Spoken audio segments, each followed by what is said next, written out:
Price lot. எல்லாருக்கும் சோத்திரம். பிரியமானவர்களே, இந்த ஜீசஸ் ஐ டு கால் இட்டு வழியாக பார்க்குற என் சகோதர சகோதரிகளுக்காக கர்த்தரை சோத்திருக்கிறேன். இந்நாளிலே கூட கர்த்தர் கொடுத்த வார்த்தைக்கு ஆப்போசிட்டாக நடந்து கொண்டு வருகிற காரியத்தை குறித்து இந்நாளிலே பார்க்க போகிறோம். என்ன அப்படின்னு பார்த்தீங்கன்னா, உன் தேவனாகிய கர்த்தர் உனக்கு கொடுக்கிற தேசத்திலே உன் நாட்கள் நீடித்திருப்பதற்கு உன் தகப்பனையும் தாயையும் கனம் பண்ணுவாயாக. கணம்னா தலையில் தூக்கி வச்சுக்கோ, இடுப்பில் தூக்கி வச்சுக்கோ, அவங்களுக்கு சோறு விட்டு அவங்கள மடியில் சாய்ச்சிக்கோ, அப்படி இல்லை. கணம் என்றால் என்ன? மரியாதை. அவர்களுக்கு மரியாதை கொடு, அவர்களுக்கு மரியாதை கொடு என்று சொல்லுகிறார். எபேசியர் 6ஆம் அதிகாரத்தில் 3ஆம் வசனத்தில், உன் நாட்கள் நீடித்திருப்பதற்கு உன் தகப்பனுக்கும் தாய்க்கும் கனம் பண்ணுவாயாக, இது முதலாம் கற்பனையாக இருக்கிறது என்று சொல்லுகிறார். இது ஏன் எதனால் சொல்கிறாரு? யாத்ராகம் 20ஆம் அதிகாரத்தில் அநேக கட்டளைகளையும் குறித்து சொல்லுகிறார். கொலை செய்யாதிருப்பாயாக, விசாரம் செய்யாதிருப்பாயாக என்று இந்த கட்டளைகள்லாம் பார்க்கலாம். இதற்கு 20ஆவது அதிகாரத்தில் 1லேருந்து நம்ம வாசித்தோம்னா,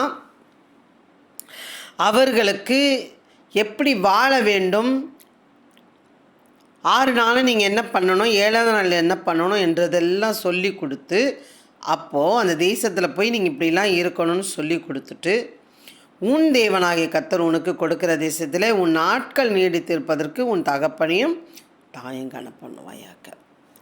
இது கடவுள் மனிதனுக்கு கொடுக்கப்பட்ட வார்த்தை. பிரியமானவர்களை நல்லா கூர்ந்து கவனிக்க வேண்டும். இன்றைக்கு பிள்ளைகள் பெற்றோரை ஒரு ஒரு நாய்க்குட்டியைப் போல, ஒரு கழுதையைப் போல, ஏதோ அவங்க வீட்டில் வேலை செய்கிற ஒரு வேலைக்காரர்களைப் போல பிள்ளைகள் ட்ரீட் பண்ணுறதை நான் பார்க்க. சுயநலம், ரொம்ப செல்ஃபிஷாக இருக்கிறாங்க. இந்நாளிலே செல்ஃபிஷாக இருக்கிறாங்க. நல்லா கேட்டுக்குங்க. கிடைக்கிற சாப்பாடை சாப்பிட்டு அது எப்படி பசி ஆற்றுகிறதோ அதே போல் செய்கிற பாவம், அதே போல் பாவம் வந்து சேரும். எப்படி சாப்பிட்ற சாப்பாட்டை நம்ம ருசித்து சாப்பிட்ட பிறகு அது எப்படி அது நம்மளோட பசி ஆற்றுகிறதோ அதே போல் செய்கிற பாவம் அவர்களுக்கு வந்து சேரும், கண்டிப்பாக சேரும். பிரியமானவர்களே, நன்மை விதைத்தால் நன்மை அறுப்போம். இன்னும் சொல்லுவாங்க, தினையை விதைத்தால் தினையை அறுப்போம், வினையை விதைத்தால் வினையை அறுப்போம். சரிங்களா? அப்படியாக ஆண்டவர் சொன்ன வார்த்தைக்கு பிசாசானவன் அநேக காரியங்களை பிள்ளைகள் மூலியமா அவன் என்ன பண்ணிக்கிறான்னு சொன்னால் ஆப்போசிட்டாக செய்து கொண்டிருக்கிறான். நான் வந்து ஒரு ஒரு கலிமுத்து அப்படின்னு சொல்லி அந்த ஒரு ஐபிஎஸ் அவர் வந்து ஒரு உண்மையை நடந்ததை குறித்து பேசினேன். ஏன்னா மனசு ரொம்ப துக்கமாயிடுச்சு. இப்படியெல்லாம் கூட இருப்பாங்களா அப்படின்னு சொல்லி. ஏன்னு கேட்டால், அப்படி படிக்க வச்சு ஆளாக்கி அவரே லவ் மேரேஜ் பண்ணுறாரு. அங்கே அமெரிக்காவிலே அவர் கல்யாணம் பண்ணுறாரு, இருக்கிறாரு, பிள்ளைகள்லாம் இருக்குது. இவங்க ஒன்றும் லேஸ் பட்டவங்கள, 2 பேருமே டீச்சராக, நல்ல வசதி, 4 கோடி பெரும்படியான வீட்டில் அவங்க வாழ்கிறாங்க. பிரியமானவர்களே, தகப்பன் இறந்து போகிறாரு. நீங்கள் வாப்பா வந்து பாரு அப்படின்னு சொன்னால் வரல, லேட் ஆகுது. உடனே எப்படியோ வர வைக்கிறாங்க. வந்த உடனே பார்க்குறாரு, எல்லாம் முடிச்சுட்டு நம்ம திருப்பி எங்கே வர்றதுன்னு 4 கோடிக்கு அந்த வீட்டை விற்று 50,000 ரூபாய் கட்டி தாயாரை ஆசிரமத்தில் சேர்த்துட்டு 18 மணி நேரம் ட்ராவல் பண்ணி ஃப்ளைட்டில் போய் இறங்குறார். கிட்டத்தட்ட 24 மணி நேரத்தில் அவங்க தாயார் இறந்து போகிறார்கள். பிரியமானவர்களே, ஒரு பிள்ளை பெற்றோருக்கு பெரிய மாளிகையோ அல்லது பெரிய பட்டுப்புடவையோ நல்ல வசதியான ஹோட்டல் சாப்பாடோ அல்லது அவர்களுக்கு சுற்றி காமிக்கணும் என்பதோ அல்ல. கனம் பண்ணுவாயாக, மரியாதை கொடு அப்படின்னு கடவுள் சொல்கிறார். அதற்கு அப்படி ஆப்போசிட்டாக இன்றைக்கு பிள்ளைகள் அவர்கள் ஒரு விளையாட்டுத்தனமாக இருக்கிறார்களா இல்லை விதைத்து கொண்டிருக்கிறார்களான்னு என்று எனக்கு தெரியவில்லை. ரொம்ப மரியாதையே இல்லை, பிள்ளைகளுக்கு மரியாதை இல்லை. இங்கே என்ன பார்க்குறோன்னா, தாயாரை தாலாட்டு பாராட்டு சீராட்டு தூக்கி சுமந்து கொள்ளுன்னு சொல்லலை, கனம் பண்ணுவாயாக. இன்றைக்கு அதை பிடுங்கி பிள்ளைகளை சாபத்திலே கொண்டு போகிறான் பிசாசு. பிரியமானவர்களே, இதை பார்த்து கொண்டு இருக்கிற ஊழியக்காராக இருக்கலாம், ஊழியக்காரியாக இருக்கலாம், அல்லது விசுவாசிகளாக இருக்கலாம், அல்லது வேறு மார்க்கம் சேர்ந்தவர்களாக இருக்கலாம். பிள்ளைகளுக்கு நாம் கற்றுக் கொடுக்க வேண்டும். இது சாபம்ப்பா, இது பாவம்ப்பா அப்படின்னு நம்ம சொல்லி கொடுக்க வேண்டும். ஏன்னா அவங்க இருக்கிற ஊரில் அவங்க நாட்கள் நீடித்திருப்பதற்கு தகப்பனை தாயும் கனம் பண்ண வேண்டுமா. இன்றைக்கு பிசாசானவன் அதை பிடுங்கி போட்டு சுயநலமான ஒரு வாழ்க்கை வாழ்ந்து பெற்றோரை அவமதித்து நீ எனக்கு தேவையில்லைன்னு சொல்லி ஒரு ஒரு ஒரு ஒரு காதலனுக்காக ஒரு காதலிக்காக பெற்றோரை கலங்கடித்து கொண்டிருக்கிறார்கள். படிக்க வைத்தவர்கள் நல்வாழ்க்கையை எப்படியாவது நல்ல வாழ்க்கையை கொடுக்கணும்னு நினைக்கிற பெற்றோரை அவமதிக்கிற அநேக வாலிபர்களை நான் பார்க்கிறேன். பிரியமானவர்களே, அவர் சொல்லும்போது மனசு அப்படி துக்கமாகிடுச்சு. 4 கோடி அப்படி ஒரு வசதியான வாழ்க்கை வாழ்ந்தவர்களை தூக்கி எறிந்து விட்டு போகிற இந்த பிள்ளைகள் எப்படி வாழ்வடைவார்கள் என்று எனக்கு தெரியவில்லை. பிரியமானவர்களை, ஜெபம் பண்ணுங்கள்.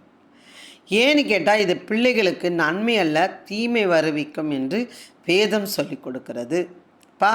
நீ தாயை தகப்பனை என்ன பண்ணணும், மதிக்கணும் அப்படின்னு சொல்லி கொடுக்க வேண்டும். ஏன்னு கேட்டால் அந்த மரியாதை அவர்களை மரியாதை இல்லாதபடி பேசும்பொழுது அவங்க 4 டைம் பேசும்போது 4 டைமும் ஒரு கொலைக்கு சமானமாக இருக்கிறது. என்ன நான் அதுக்கு நான் பேசுது அது அவ்வளோதான், முடிஞ்சு போச்சு. ரொம்ப பெரியது அசிங்கமான வார்த்தை கிடையாது. இதை மாதிரி பேச பேச அது ஒரு கொலைக்கு சமானமாம் பாருங்கள் பிரியமானவர்களே. அதனாலே பிள்ளைகள் ஆசீர்வாதமாக இருப்பதற்கு பிள்ளைகளுக்கு எப்படி சொல்ல வேண்டும் என்று ஜெபித்து சொல்லுங்கள். கண்டிப்பாக பிள்ளைகள் ஆசீர்வாதமாக இருக்க வேண்டும். அவர்களுடைய வாழ்க்கை நாசப்படுத்த பிசாசனுடைய தந்திரங்கள் இதுவே பிரியமானவர்களே. அந்த அந்த 2 பேருமே டீச்சர், அவங்களுக்கு பென்ஷன் வரலாம், அவ்வளோ வசதியான ஒரு தாய் தகப்பனை தூக்கி எறிந்து போட்டு போன அந்த அந்த அந்த மகனை கடவுளை ஆசீர்வதிப்பாரா அப்படின்னு பார்த்தா அது ஒரு கேள்விக்குறியில் தான் நிற்கிறது. என் தாய் தகப்பன் என்னை படிக்க வைக்கலை, நல்லா திருமணம் பண்ணலை, ஹேண்டிகேப் 4 விரல் கிடையாது எங்கள் வீட்டுக்காருக்கு. கல்யாணம் அவங்களால எனக்கு போட்ட நகை ஒரே ஒரு பவுன், ஒரு பெரிய கம்மல் ஜிமிக்க, அதுவும் பழசு. எங்கள் வீட்டுக்காருக்கு போட்ட ஒரு மோதிரம், அதுவும் பழசு தான். எத்தனையோ பேர் பார்க்கலாம் இதில். இது என் பெற்றோர்கள் பார்த்தாலும் எனக்கு கவலை இல்லை, நான் பொய் சொல்லலை. அதுவும் பழசு தான். எனக்கு கொடுத்து சாமான் கொடுத்து எனக்கு ஒரு மிஷினை கொடுத்தாங்க. அந்த மிஷின் தான் என்னை வாழ வச்சிச்சு. மற்றபடி எந்த நகையும் எனக்கு ஒரு மோதிரம் கூட போடல பிரியமானவர்களே. அந்த ஒரே சவரம், அதுவும் பழைய கம்மல் ஜிமிக்க.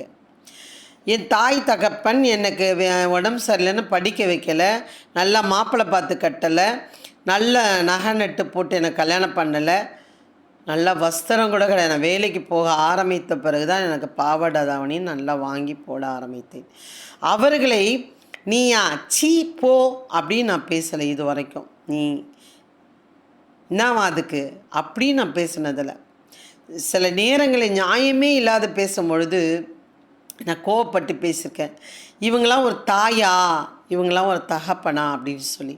பிரியமானவர்களே, நான் என் தகப்பனார் எங்கள் வீட்டில் நான் என்ன டைம் ஆகுது, எங்கள் வீட்டில் வந்து எங்கள் வீட்டுக்காரோட சம்பாத்தியம் பத்தாது, பிள்ளைகளை எப்படியாவது நல்லா படிக்க வைக்கணும்னு என் தாயார் வீட்டுக்கு நான் வந்தேன்.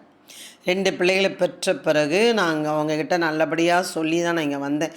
ஏன்னு நான் சொல்கிறேன், நான் இப்படிலாம் அனுபவிச்சிருக்கிறேன், ஆனாலும் அவங்கள நான் நேசிக்கிறேன்றதுக்காக சொல்ல வருகிறேன். அப்போ பாருங்கள், நான் வந்துட்டேன். 2 பிள்ளைகள் படிக்கிறாங்க, நான் வேலைக்கு போயிட்டுருக்கேன். எங்கள் வீட்டுக்காரர் அங்கே இருக்கார், கண்ணீரோடு இருக்கிறேன்.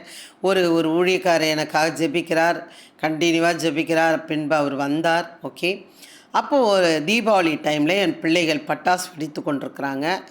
அந்த சத்தம் அவருக்கு பொறுக்க முடியாமல் அவர் ஓடி வந்து குழந்தைங்க கிட்டேருந்து இந்த பட்டாசை பிடுங்கியிருக்கார். பிடுங்கின உடனே என் பிள்ளைங்க கத்த ஆரம்பிச்சிட்டு, நான் ஓடி வந்து பிள்ளைங்க சூடு பட்டுச்சோன்ட்டு நான் என்ன பண்ணுறேன், குழந்தைங்க பிள்ளைங்க 2மே என்னப்பா அப்படின்னா, தாத்தா பிடிங்கிட்டாருன்னு கத்துனாங்க.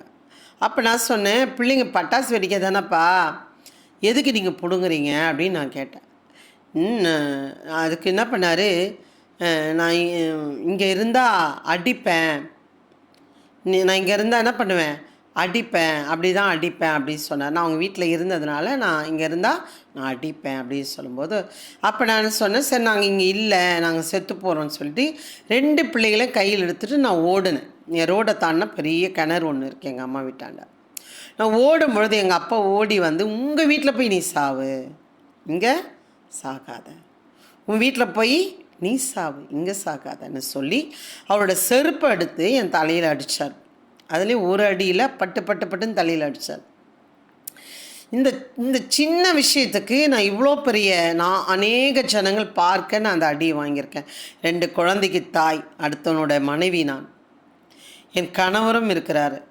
அதே வீட்டில் எங்கள் வீட்டுக்காரர் சாப்பிட்டு நாங்கள் எந்த அளவுக்கு ஒரு எப்படி சுயமரியாதை இழந்து இருந்திருக்கிறோம் பிரியமானவர்களே. என் அப்பா, என் அம்மா, என் தம்பி, என் தங்க, என் பிள்ளைன்னு. ஆனால் உண்மையிலேயே சொல்கிறேன், இதெல்லாம் என் பிள்ளைகளுக்கு சொன்னால் கூட அவர்களுக்கு வந்து அதோட வலியோ அதோட வேதனையோ அதெல்லாம் அவங்களுக்கு புரியாது. ஏன்னா பிள்ளைகள் அப்படி இருக்காங்க. நான் எதுக்கு சொல்ல வருகிறேன் என்றால், எனக்கு எதுவுமே இப்போ இந்த காலத்தில் நிறைய பேர் 100 பவுன் கட்டுறாங்க, கல்யாணம் பண்ண, அதுக்காக பயங்கரமாக உழைக்கிறாங்க பெற்றோர்கள். படிக்க வச்சுன்னு எப்படியாவது நல்ல மாப்பிள்ளை பார்த்து கட்டிடணும், நல்ல கார் பங்களா அது பண்ணணும். அவங்களால முடியாது, நான் சும்மா ஒரு பேச்சுக்கு சொல்கிறேன்.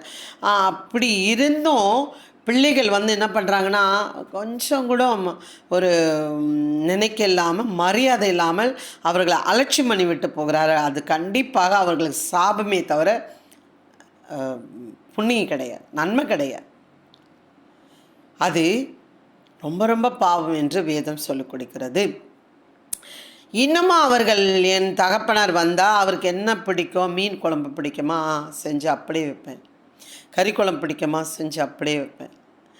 ஏன்னா நான் பைபிளை தூக்குறேன், நான் ஏசப்பா பிள்ளையாக இருக்கிறேன். நிறைய மனதில் காயங்கள் இருந்துக்கிட்டே தான் இருக்குது பிரியமானவர்களே. என் தாய் செய்த ஒரு கண்ணில் வெண்ணெய், தம்பி அவங்களுக்கு, இப்போ நாங்கள் 3 பேர், அந்த என் தங்கச்சிக்கும் தம்பிக்கும் செய்கிற மாதிரி எனக்கு செய்யவே மாட்டாங்க. சரி, ஓகே, அது கூட நான் ஏற்றுக்கொள்வேன். சில வார்த்தைகள், சில நியாயங்கள் பேச வேண்டியது கூட பேசாத போது அவங்க மேலே எனக்கு கஷ்டமாக இருக்கும். அவங்க இப்படி இல்லையேன்னு எனக்கு காயப்பட்டு நான் நிற்கிறேன்.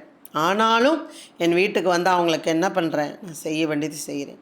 அப்படி இருக்கிறோம். ஆனால் இப்போ இருக்கிற பிள்ளைகளோ பயங்கரமாக எஃபர்ட் போட்டு பெற்றோர்கள் செய்கிறார்கள். ஆனால் அந்த பிள்ளைகளை அப்படி ரொம்ப அலட்சி பண்ணிவிட்டு அவர்களை கொலை செய்கிறவர்களாக இருக்கிறார்கள். பிரியமானவர்கள், ஜெபம் பண்ண வேண்டும் என்று நான் சொல்லுகிறேன்.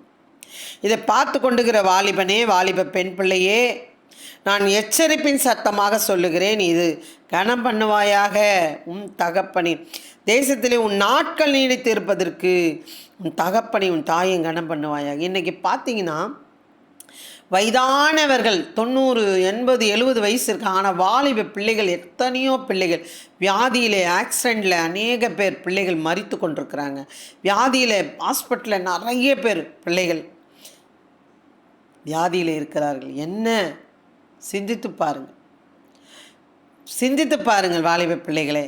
நீங்கள் ஒரு நாள் பெற்றோருக்கு நீங்கள் கனவீனமாக இருக்காதீர்கள். அவர்களை கனத்தை கொடுத்து அவர்கள் இடத்துல ஆசீர்வாதத்தை வாங்கி கொள்ளுங்கள். கண்டிப்பாக உங்களுக்கு வருகிற ஆபத்துக்களும் நாசமோசங்களும் விலக்கி உங்களோட வாழ்க்கையை 1000 தலைமுறைகளை ஆசீர்வதிக்க அவர் வல்லவராக இருக்கிறார். ஆமென். செய்வீர்களா? செய்து பாருங்கள். கண்டிப்பாக கர்த்தர் உங்களை ஆசீர்வதிப்பார். ஆமென். God bless you. இந்த வார்த்தைகள் மற்றவர்களுக்கு இது உங்களுக்கு ரொம்ப பிரயோஜனமாக இருந்தால் வாழை பிள்ளைகளுக்கு இதை கண்டிப்பாக ஷேர் பண்ணுங்கள். கண்டிப்பாக உங்களை ஆசீர்வதிப்பாராக. ஆமென். God bless you. அல்லேலூயா.